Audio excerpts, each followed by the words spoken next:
उत्तराखंड से मैं आता हूं। उत्तराखंड की स्थिति यह है कि उत्तराखंड का जीवन 5 साल, ये ज्यादा से ज्यादा 10 साल का है, वो कश्मीर बनेगा, इसको कोई रोक नहीं सकता। उसके लिए मैं आपको ये बताता हूं कि बद्रीनाथ में, केदारनाथ में मस्जिद बन गई है, इबादतगाह बन गई है, वहां पे नमाज अदा होनी शुरू हो गई है। जो वोटेज परसेंटेज चेंज हुआ है 2012 से लेकर 2022 तक, ये 43% जो है उधम सिंह नगर में, देहरादून में 41%, नैनीताल में 32%, हरिद्वार में 33%, हरिद्वार पूरा शहर घेर लिया गया है और टोटल परसेंटेज राइज 37% है। और ये 20% से लेके यहां तक इतनी परसेंटेज राइज हो गई है। और पूरे पहाड़ में, पूरे देहरादून में जितना भी फल और सब्जी का बिजनेस है, ये 90% बिजनेस हमारे शांति दूतों के पास है।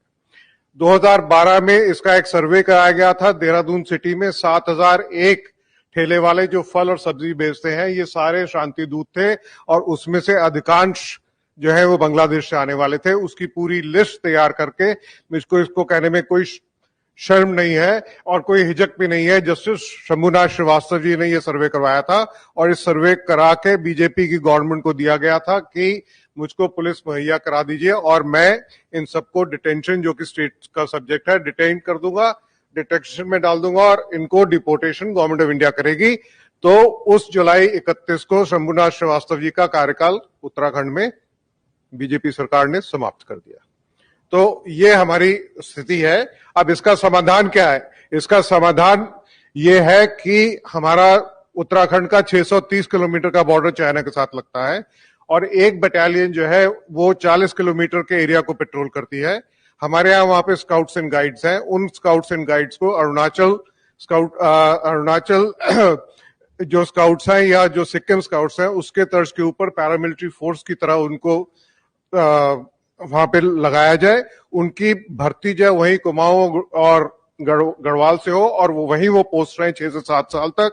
और उनके परिवार को, क्योंकि हमारे यहाँ एक कार्यक्रम चल रहा है जिसमें फिशरीज में और पिगरीज में 80% गवर्नमेंट सब्सिडी देती है, तो अगर हम पिगरीज को वहां पे लगा देंगे तो हमारे शांतिदूत शायद उनको बर्दाश्त नहीं करेंगे, तो वो वहां से निकल जाएंगे और हमारा समाज जो है वो फर्स्ट लाइन ऑफ डिफेंस वहां पे बन जाएगा। ये एक मेरा सुझाव है जो मैं कि धामी साहब को भी दे चुका हूं, सबको दे चुका हूं, और उससे हम उत्तराखंड का जीवन बढ़ा सकते हैं और जो होनी है उसको थोड़े दिन के लिए टाल सकते हैं। हमें टाइम मिल सकता है लड़ने के लिए। तो ये दयनीय स्थिति है पूरे।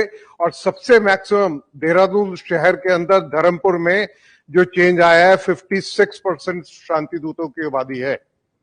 देहरादून सिटी भी सेफ नहीं है, कोई कॉलोनी सेफ नहीं है। देहरादून में क्या आप कर सकते हैं उसका सोल्यूशन? मंदिर को सेंटर बना के मित्र मंडली बनाइए, मंदिर में जाके इकट्ठे होइए, मंदिर में जाके सबके साथ बनिए, मंदिर का भी उत्थान कीजिए और आपसी में भाईचारा बढ़ाइए और एक दूसरे को पहचानिए। वो आपका एक जो मित्र मंडली है, अगर आपके घर में 4 लोग आते हैं तो आपने उस मंडली को बुलाया तो वो आपके साथ खड़े होंगे, अन्यथा आपके पास कोई आदमी नहीं है। आपने अगर हथियार भी ले लिए तो उसमें 6 गोली होंगी, कितने लोगों को मारेंगे उसके बाद आप मरेंगे अवश्य, ये पक्का है।